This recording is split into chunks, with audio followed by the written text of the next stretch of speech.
Hi, I'm Sharon Tang and you're watching Evening Highlights.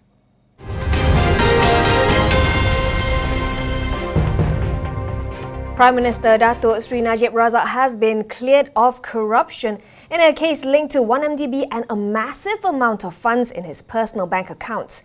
Attorney General Tan Sri Muhammad Apandi Ali says the money was a personal donation from the Saudi royal family and that most of the sum was returned in 2013.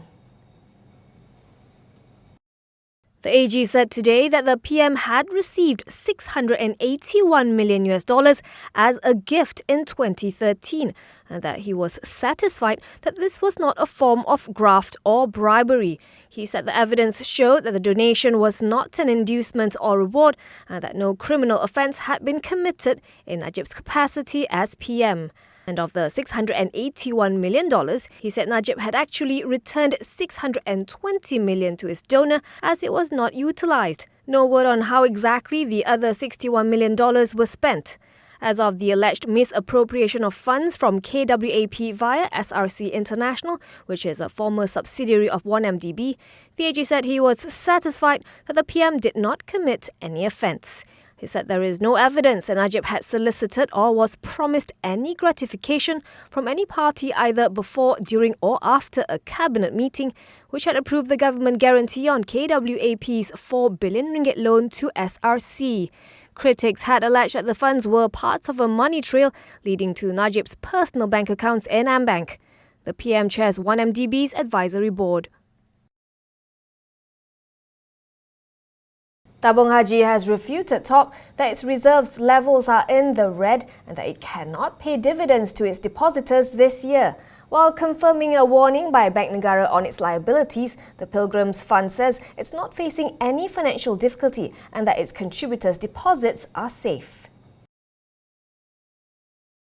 The central bank had reportedly warned Tabung Haji that its reserves were in the negative because it was in the habit of paying out higher dividends than it could afford. It said Tabung Haji only has 98 sen in assets for each ringgit in liability and that if nothing was done, the fund would not be able to pay out dividends to its 9 million contributors. But the fund's chairman, Dato' Abdul Aziz Abdul Rahim, explained that this was because BNM had not taken into account its investment portfolios. He said Tabung Haji will announce its bonus in early February. Now, Bank Negara had also warned that Tabung Haji's finances could affect the government's financial position. But later in the afternoon, the central bank quickly shot out an email lauding Tabung Haji for taking appropriate steps to further strengthen its risk management practices.